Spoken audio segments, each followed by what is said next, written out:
اور جب تم نے کہا اے موسیٰ ہم سے ایک ہی قسم کے کھانے پر ہرگز صبر نہ ہو سکے گا، اس لیے اپنے رب سے دعا کیجئے کہ وہ ہمیں زمین کی پیداوار ساگ، ککڑی، گیہوں، مسور اور پیاز دے۔ آپ نے فرمایا بہتر چیز کے بدلے ادنا چیز کیوں طلب کرتے ہو؟ اچھا شہر میں جاؤ، وہاں تمہاری چاہت کی یہ سب چیزیں ملیں گی۔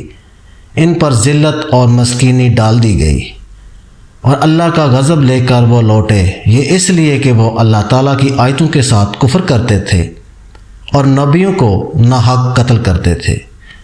یہ ان کی نافرمانیوں اور زیادتیوں کا نتیجہ ہے۔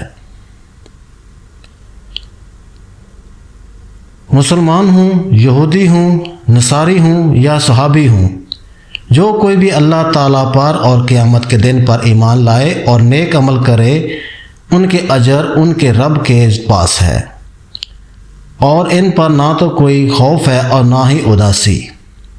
اور جب ہم نے تم سے وعدہ کر لیا اور تم پر طور پہاڑ لا کھڑا کر دیا اور کہا کہ جو ہم نے تمہیں دیا اسے مضبوطی سے تھام لو اور جو کچھ اس میں ہے اسے یاد کرو تاکہ تم بچ سکو، لیکن تم اس کے بعد بھی پھر گئے۔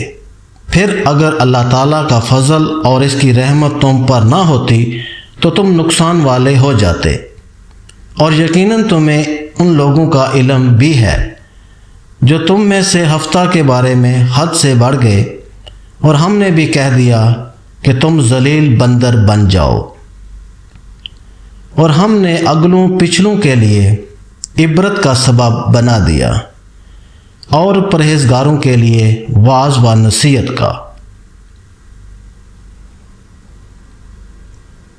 اور حضرت موسیٰ علیہ السلام نے جب اپنی قوم سے کہا کہ اللہ تعالیٰ تمہیں ایک گائے ذبح کرنے کا حکم دیتا ہے، تو انہوں نے کہا کہ ہم سے مذاق کیوں کرتے ہیں؟ آپ نے جواب دیا میں ایسا جاہل ہونے سے اللہ تعالیٰ کی پناہ پکڑتا ہوں۔ انہوں نے کہا اے موسیٰ دعا کیجئے کہ اللہ تعالیٰ ہمارے لیے اس کی ماہیت بیان کر دے۔ آپ نے فرمایا سنو، وہ گائے نہ تو بالکل بڑھیا ہو نہ بچہ ہو بلکہ درمیانی عمر کی نوجوان ہو۔ اب جو تمہیں حکم دیا گیا ہے بجا لاؤ۔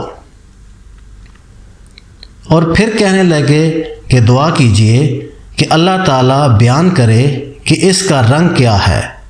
فرمایا وہ کہتا ہے کہ وہ گائے زرد رنگ کی ہے، چمکیلا اور دیکھنے والوں کو بھلا لگنے والا اس کا رنگ ہے۔